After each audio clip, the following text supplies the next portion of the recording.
사실은 어릴 적부터 흔히 익히 배워왔지 않습니까? 독도가 우리 땅이라는 증거. 혹시 뭐 독일인 다니엘 형께서는 아시는 바가 있으신지? 저는 그냥 그것만 알고 있어서 요즘 기생충 뭐 다시 이제 반응이 뜨겁잖아요. 오스카도 따고 했으니까. 근데 거기서 그 제시카 쇼에서 제시카 외동딸 일리노이 시카고 과 선배는 김진모 그는 네 친구 하잖아요. 맞아요. 한국 친구 알려줬더라고요. 그거 원래 독도는 우리 땅이라는 노래예요. 더일 전쟁 직후에 인자 없는 섬이라고 억지로 우기면 정말 곤란해. 뭐 이런 식으로 가잖아요. 그거 5절인데 그거를 그걸 어떻게 아시지? 그러니까 한국 친구 알려줬어요. 원래 1절 울릉도 dom남초 100일 따라 200 이거 정도까지 말거든요. 예. 기생충이 큰 상을 받았잖아요. 근데 저는 이 노래 음을 일부러 넣으신 거 아닐까.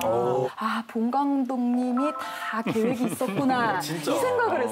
천재봉의 또 큰 플랜이었을 수도 있겠네요. 큰 플랜 아니었을까. 근데 정말 옛날에는 저도 한국학 처음으로 공부하기 시작했을 때까지만 해도 유럽에서는 사실 독도에 대한 관심이 없었는데 요즘은 그래도 점점 한일 관계에 있어서 그 큰 논란이라는 거는 사람들이 그래도 알기 시작하고 제가 쥐도 하나 가져왔는데 저기가 어디 여기 보시면 그러니까 조선 있고 그다음에 일본이 있는데 여기 노란색 같은 이제 조선 땅이라고 나와 있죠. 독도 한국 땅. 이거 독일 지도예요. 네, 1832년에 발표된 독일 지도인데 이제 울릉도랑 독도가 그러니까 조선 땅이라는 건 또 여기서 분명히 이제 보여주는 거잖아요. 굉장히 중요한 지도네요. 맞습니다.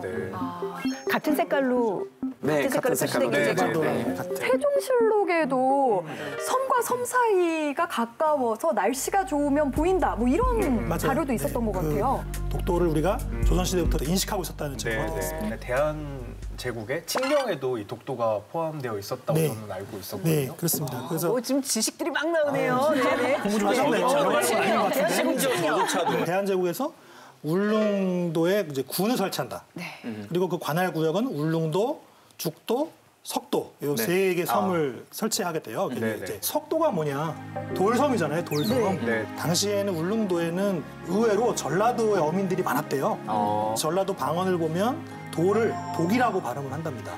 그래서 돌섬, 그다음에 이제 돌도, 그다음에 한자로 하면 이제 석도가 되는 거죠. 일본이 자기네 영역권 먼저 말하기 전에 1900년에 대한제국 칙령 41호로 우리가 먼저 독도를 관할하려고 했다. 또 의사표시를 한 거죠. 일본 주장 제가 좀 궁금해서 일본 외교부 홈페이지 한번 들어가 봤어요. 거의 좀 희한하게 논리가 없는 여러 가지 표현들이 있어요. 그러니까 이를테면 In the early 1900s, the cabinet decided to integrate Takeshima into Shimane Prefecture. 그러니까 1900년에 이제 그냥 인테그레이트 한다고 이제 결심했다는 뜻이잖아요. 그 전에는 없었다는 그런 뜻이고 그다음에 The cabinet added Takeshima to the state land register. 그러니까 약간 국토교통부의 어떤 레지스터에 그때에서야 추가했다는 뜻이잖아요. 그럼 말이 안 돼요. 그럼 그 전에 없었다는 그런 말이고. 독도와 울릉도 지역을 자기 영토로 생각하지 않았어요. 그래서 독도와 울릉도에서 고기를 잡고 싶다 했을 때는 해외 면허를 이제 발행합니다. 도해 면허인데요. 그러니까 우리 영토가 아닌 곳에서 고기잡이를 하기 위해서는 면허를 받아야 된다. 결국은 해외로 인식했다는 거죠, 독도 울릉도 지역을. 근데 이렇게까지 증거가 확실한데도 불구하고 일본에서는 거의 초등학생부터 지금 독도가 일본 땅이라고 배우고 있잖아요. 그렇습니다. 그리고 얼마 전에 화제가 된 게 또 도쿄 올림픽 공식 홈페이지에도 독도가 일본 땅이라고 또 표시가 돼 있더라고요. 우리 패널들 진짜 여기저기서 조사를 많이 해오셨군요. 아니, 이렇게 우리끼리도 증거를 이렇게 많이 찾아낼 수 있는데 일본은 왜 그러는 겁니까? 사실은 전근대 일본 자료에서 독도만 따로 떨어져 나와 있는 자료는 없습니다.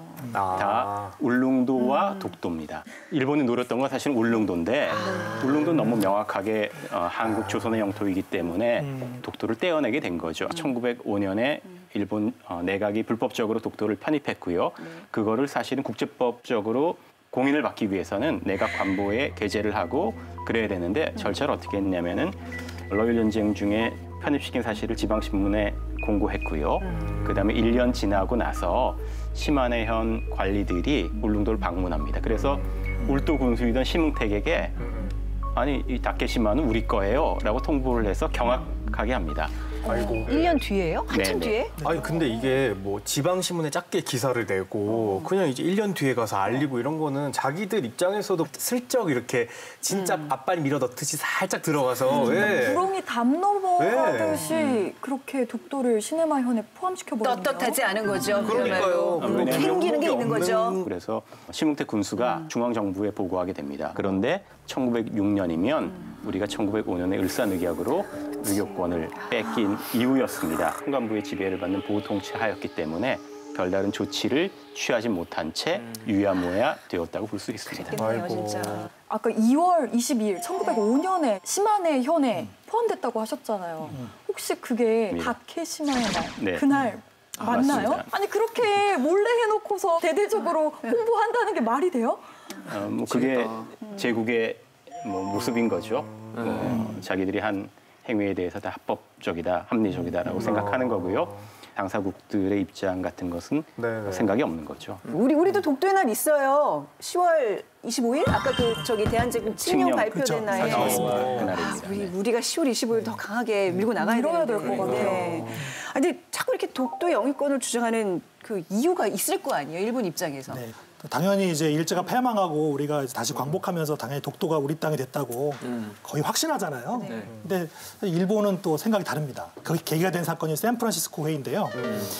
샌프란시스코 회의는 이제 제2차 세계전이 끝난 다음에 일본의 어떤 전쟁 책임을 묻는 그런 회의였죠. 근데 거기서 일본이 포기하는 영토에 독도가 들어가지 않는다. 네, 그래서 독도에 대한 영유권을 주장하고 있는 겁니다. 근데 무슨 일이지? 그 일일이 다 우리가 거론을 해야 되는 그 상황이었어요. 조약 2조를 보면 이렇게 나와 예. 있습니다. 일본은 한국의 독립을 승인하며 제주도, 거문도, 울릉도를 포함하는 한국에 대한 모든 권리, 권한, 청구권을 포기한다. 네. 그러니까 제주도, 거문도, 울릉도는 이제 분명히 그쵸. 한국 땅이다. 포함한 네. 모든. 근데 독도는 들어가 있지 않다. 아니 그렇게 따지면 우리나라의 섬을 다 썼어야죠. 그러니까요. 뭐 아라도, 냉룡도, 우리나라 아는 섬이 몇 뭐 종도 개인데. 다 했었어야지. 남의 다도해라고요. 그 미아스 식스 해안 아시죠? 단어도 안 쓴 거지.